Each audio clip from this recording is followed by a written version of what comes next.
Release yourself from people's expectations. Yes, because life is what? Fleeting. Life is so short. That is just the truth. And when I registered that, I clocked it. I was like, I'm running with that.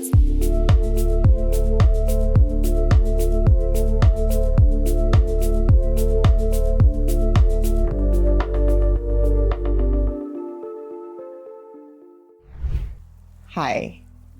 It's been a while since we had a sit-down talk, and today I'm going to share with you lessons that I've learned from grief. This is my 4th year of grief. Today is the 1st of June 2026. My mother died on the 26th of May 2022. The last day I saw my mom was the 25th of May 2022, and that is why I mixed this date up. So I left my mom in the hospital 25th of May 2022, and I was called at 1 a.m. 26th of May 2022, and I came back to the hospital at dawn of 26th of May 2022, and my mom was laying there, not breathing, and her body had started going cold. And I waited till she was fully cold before I went home, because I could not believe that her body could not keep her warm anymore because her heart was not pumping. And I've shared a lot of lessons that I have learned from my grief journey, because my mother dying is like, in German we say, it's a cut, it's a blunt cut in my life. And this journey so far has opened my eyes to so many things. It has awakened me. It has really taught me a lot.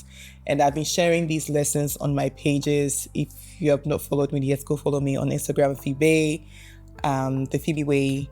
And here as well, I share them on my post section, the channel section. So please go check it out. And yes, the first thing I did was mourn my mom for a whole year. I wore black for 1 full year because I feel like that is one of the ways to respect her memory, to just give myself to the grief. And after the 26th of May 2023, I said enough of the sorrow. It didn't quite work.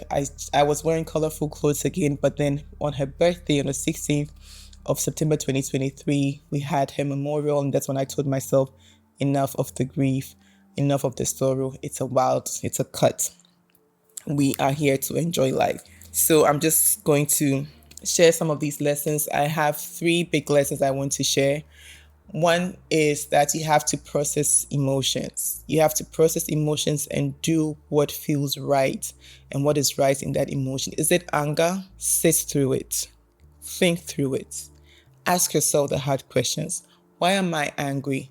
What are my expectations? Is it sadness? You can't be happy 24/7. If you're sad, your body usually tells you what it craves. Is it a warm drink? Is it tea? Make yourself that tea and enjoy that tea. Is it taking a walk, listening to gospel music? Is it even listening to metal music, hard metal? Do it, and it will make you feel better. But one thing I'm not going to do is push the emotions aside, is act like everything is fine when everything is not fine. One thing I'm not going to do is fake the emotions or wish them away. I process the emotions, I sit through them, I work through them, and that has helped me a lot. I learned this during my grief therapy, and yes, if you're going through grief, if you just lost someone dear to you, you don't understand what is going on, please, if you can, go for grief counseling, grief therapy. It helps.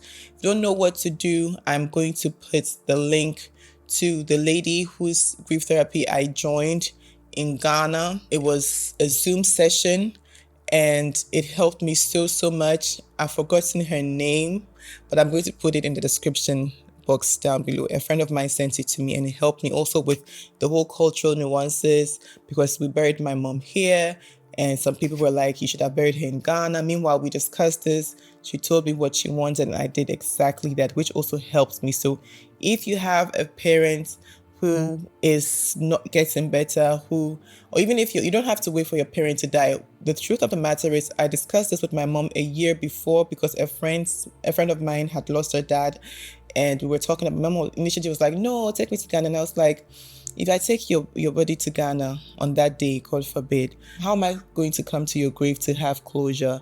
When do I bring flowers? Do I always have to pay thousands of euros to buy a plane ticket and lay flowers on your grave? She was quiet. But then when she knew, or when she felt like she wasn't going to make it, she was like, bury me here. And actually, the good thing is she talked about this with a colleague of hers. And after my mom died, the person reached out to me and said, your mom and I talked about this some months ago, and this is what she said. So this is what I know. I said, thank you very much. We discussed it as well. So it was a confirmation. So yes, have the hard conversation. If you're not able to have them, just think of what they would have liked to have and do it. Okay, that's just by the way. That's not part of today's lessons. But yes, process your emotions. And the next thing is live in the moment. Create those memories. I'm someone who has exhausted the 2 terabytes on her iCloud because I take pictures of moments I feel happy, of things that I think are important. And this is what has helped me throughout my grief period. I look at pictures of my mom, I cry, but at least I know that I have something of hers with me. I have my mother's voice that people tell me. I also see that I have her face. Of course, partly because it is not 100% DNA, it's 50-50. And so cherish those moments, even as you are in them. Just know that nothing is promised. Tomorrow is not promised. Life is fleeting. So also tell people how you feel about them. I love you. The last thing my mom told me was I love you too, because I had said I love you before I had left the hospital. So I love you is something that I do not play with. My brother and I did not play with it I just got off the phone with him earlier and he says, I love you too. We make sure that we know that we are loved by each other. Another thing is release yourself from people's expectations. Yes, because life is fleeting. Life is so short. If you keep going through life thinking of what people would think, what people would say, the truth of the matter is people are not really checking for you the way you think they're checking for you, because the way you are also absorbed with your own life is the way they also absorb with their lives. That is just the truth. And when I registered that, I clocked it. I was like, I'm running with that. I really mind my business. I give grace to people. I don't expect anything from anyone, but I have detached societal timeline from my life. If I want to go and study medicine today in my mid-30s, I will do it. If I want to learn how to fly a kite, I will do it. I'll not say it's for kids to do. I learned how to swim and mastered how to swim finally when I was 32, 33. I just turned 34 last month, as in May. So, and a few days before my 34th birthday, I swam in the ocean. So yes, there's no timeline to anything. If you can afford it, emotionally, financially, mentally, physically, please go for it. Don't think about what people will think and how it looks to people. And that is one thing that my mom used to do. So she'd be like, I don't care what people think. If I'm going to wear this, I'll wear this, you know. But one thing that she worried about was her reputation when it comes to biblical issues. Is she a virtuous wife? Is she a good person? Is she a truthful person? And all of that, because she said she is, you know, someone who is carrying the flag of Christ, and she has to act Christ-like all the time, or be Christ, not just act, be Christ-like. At this point, I'm Christ-like in my heart.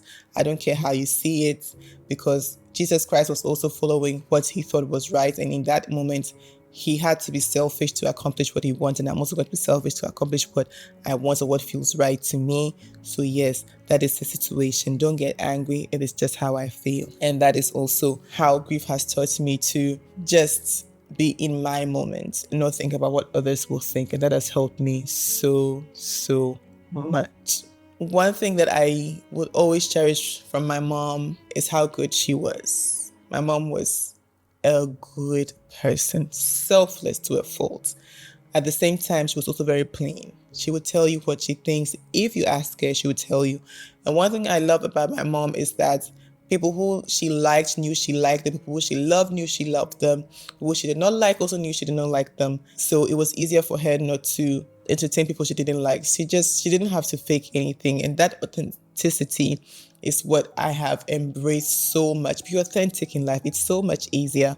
You don't have to deal with people you don't want to deal with. You don't have to talk to people you don't want to talk with, because what, you're authentic. And that is one thing that I have learned so much from my mom. And that is one thing that I have carried through with me since my mom died. I locked my hair in 2024 and I present myself the way I am. I live my decisions. If it's a mistake, yes, it's a mistake. But if it's good, I'm going to celebrate it. I celebrate myself more. I don't do this humility of, hey, people will say I'm proud. Yes, I'm proud because I worked for it. So that's basically it. And I am grateful for the mother that I had. Unfortunately, it was very short. My mother didn't even see her 52nd birthday. And that is one thing that breaks my heart so, so much. She deserved the world after all the heartbreak she went through in her marriage. It was when her children were of the age to put bigger smiles on her face that she couldn't make it. But also, one thing that I learned after my mother died was people will people. Nipa ye cobra, nipa ye cutlery sets. Ghanaians understand this. People are just treacherous. And so you have to know yourself first and know who you can trust. Do not trust people with your money. I do not even extend grace to people as much as I used to with my mom, because she was extending so much grace.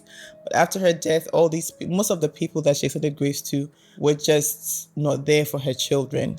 A few were, and I really appreciate these people. They know themselves. They have become family. That's another thing that I learned. I don't know how to put it, but don't be an endless giver. Don't be a selfless giver. You cannot be Jesus. Jesus is the ultimate person, okay? And we are his followers. So allow Jesus to lead, okay? Let him be number one. Be okay with me being number 5,000, I beg it. So if you watch my content, when it comes to issues like black tags, I'm very strict on that. And now it's even extended from that. And also one thing that I learned also was, if you're going to do good, just because you're a member of a church does not mean that all the good you do should be in the church. Yeah, look at places where people are actually suffering and where people actually need your help and where you're actually going to make a real difference. But in all of this, one thing I've learned from my mother's passing is always to look within me. I've learned to listen to my instincts. I've learned to set up boundaries. Boundaries. I still love very hard, but I don't love everyone as hard. I'm learning how to navigate relationships, friendships. And yeah, if I set my boundaries and you try pushing against them, I will shout. Yes, I've had a few encounters where people did not want to understand the boundaries I've set. Yes, that's there as well. And with this, I hope that this video helped you. This is a loving memory of my mom, Agatha Seda Kumasa. She's also the reason why this channel is CBK, because obviously my surname is not Kumasa, but I use K because her name actually means Ekume Sanal. Death does not announce itself. And as death does not announce itself, you need to live like you only have one life to live. There's one song that my mom used to sing. It's by Mama G. Those days Mama G had a song. She had this song. This life, oh, now one life, oh. No be two, no be three. Now one life, oh. Now one life, oh. Now one life, oh. So this life, now one life. And me, Phoebe, I'm living it fiercely. And that is why you've seen the motto of this channel as well: living life fully, living life authentically, unapologetically, and in our truth. Thanks for watching. I'll see you soon. Bye.